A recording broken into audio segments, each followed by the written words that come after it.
Hey, I just wanted to talk about Stray Children, the game.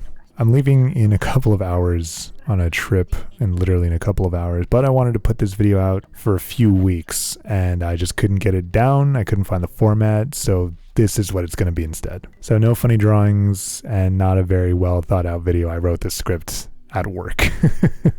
Just you and me.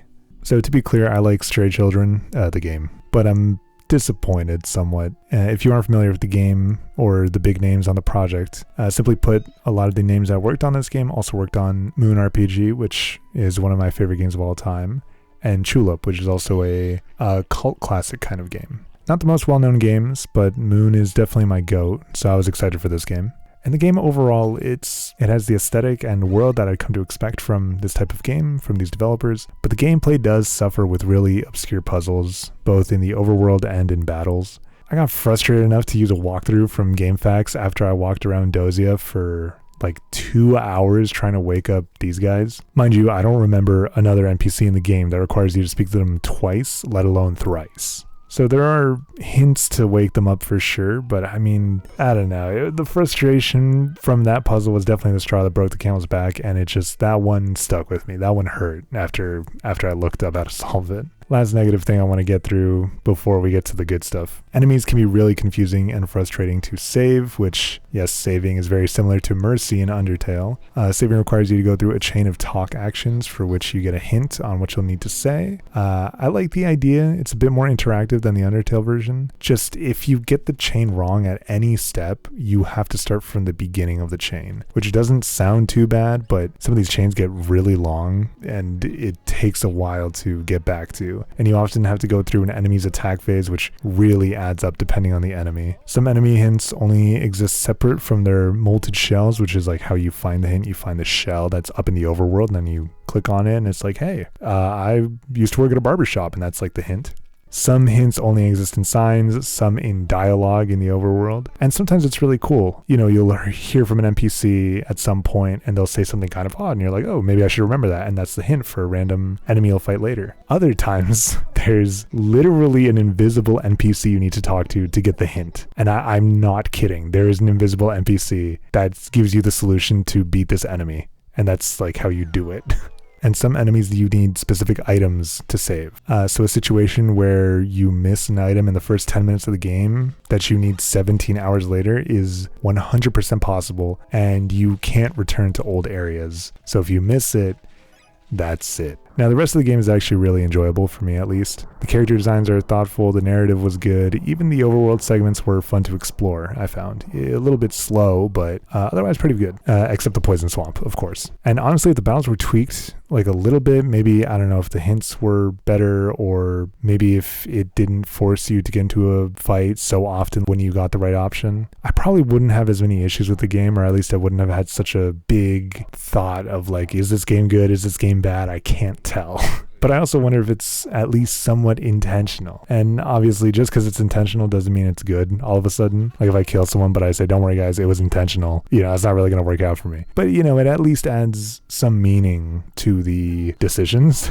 And I think it is kind of somewhat part of the narrative. And I'm going to get into spoilers for the end of the game here. So at the end of the game, the embodiment of depression, nihilism, despair, and everything negative appears. And it's called Something. Like literally, it's called Something. The game frames it in a really neat way where whenever it describes this entity, it uses it in a sentence as an ambiguous thing. So for example, something is consuming the world. If you pay attention, something is always capitalized when they mention it. So it literally means both something, as in the entity that you fight in the game, and something, just kind of the generic word, is consuming the world. Anyways, something shows up and you eventually defeat it, and then you board the train. And I neglected to mention that before you fight something, there's an allegory for departing to the afterlife and being reborn depending on the train you take. And this is the point of no return for spoilers. The next part will absolutely ruin the experience, in my opinion, if you haven't played it. So if you're interested in playing it and you were like weren't sure and you went past the last spoiler warning for some reason, this is the time to hop off. I do need to give you a little bit of context. At the beginning of the game, you wake up in your apartment by yourself. There's a drawing of your father on the desk, and he is missing. And there's a note from your mother saying that like lunch is in the fridge, something like that. That's the beginning of the game. Basically, you find out your father's missing. There's a character that comes to the door. His name is Ken Ken. He says he is your uncle, or like something like your uncle, and you follow him, which leads to the events of the rest of the game. I really like Ken Ken, to be clear.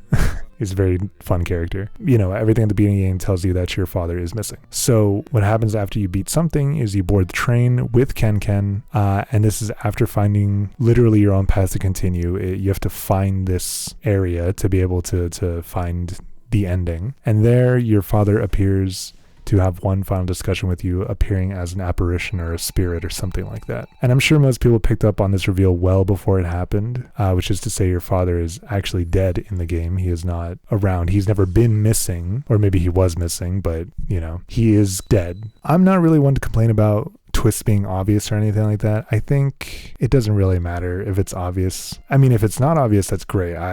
Usually I fall for those anyways, but you know, I'm not going to sit around here being like, oh, the twist was so obvious, dog shit. I don't really mind. Narratively, I think it is a very touching final moment to the game. I've never been in this type of situation before, thankfully, but I imagine for some people this kind of section could resonate a lot. And at least for me, even though I haven't been in that specific situation, I thought it was a moment of like melancholy and hope at the same time. Yeah, I thought it was pretty nice. And I don't think this is much of an opinion either. The ending song shares this like melancholic outlook in the lyrics where things are bad, you know, and then even though it happened, they get better eventually. And it's like, okay, yeah, understandable. In the end, your father gives some answers as to where he went and how that came to be. And honestly, I have my own interpretations of what happened to him and the story and everything, but I'd like to hear your interpretation if you did play the game. I'm not giving you a lot of context, so if you haven't played the game, sorry. But I'm going to withhold my thoughts until maybe they're posted in the comments, and then I can kind of interact with them a bit more there. Overall, I thought it was a beautiful ending, and it dealt with some rather imposing topics. And to be clear, the progression here, you kill a concept, which is despair and all this stuff, and yet you're powerless to change fate. The only option is to keep on going. It's to live your life, which obviously has a lot of different meanings. You kill something, you kill a concept, and like the concept is itself negativity. I can and have written an hour-long interpretation, my interpretation of the story, but honestly, I don't think that kind of content suits me well. So all I'm gonna say is, if you want to play the game for some reason still at this point, I think you should play how you want to. Don't get lost in the optimal way to play. Don't worry about saving absolutely everything. Just play the game, enjoy it for what it is. It's ironic considering the last video.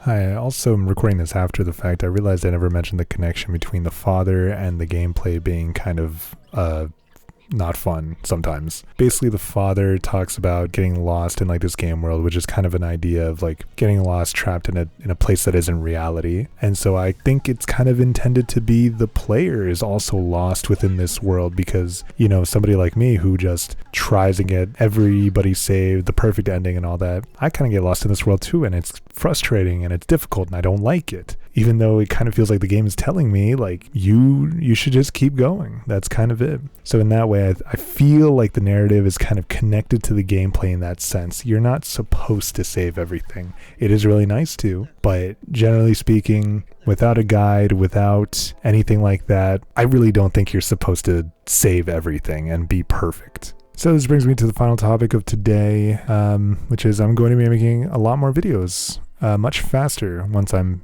back from my trip, and that means I'm going to be making a lot of shit in an attempt to find out what I want to do. So that could be videos like this, could be videos that are more gaming oriented, stuff that's more, I guess, real life skill oriented. I'm not too sure. I'm still figuring that out. All I want to ask you is this: why are you here? I'm not going to rebase my entire channel on that premise, but I just want to see if what I want to see is if what I think I'm doing is coming through to you properly. And if it isn't, you know, maybe I'll consider other ways to improve that. And if it is not, I don't know. Basically, I'm going to be doing a bunch of stuff, and it might be stuff different from what I have been doing. It might be stuff similar. And if you want to stick around for that, I appreciate that very much. And hopefully I'll catch you on the next one.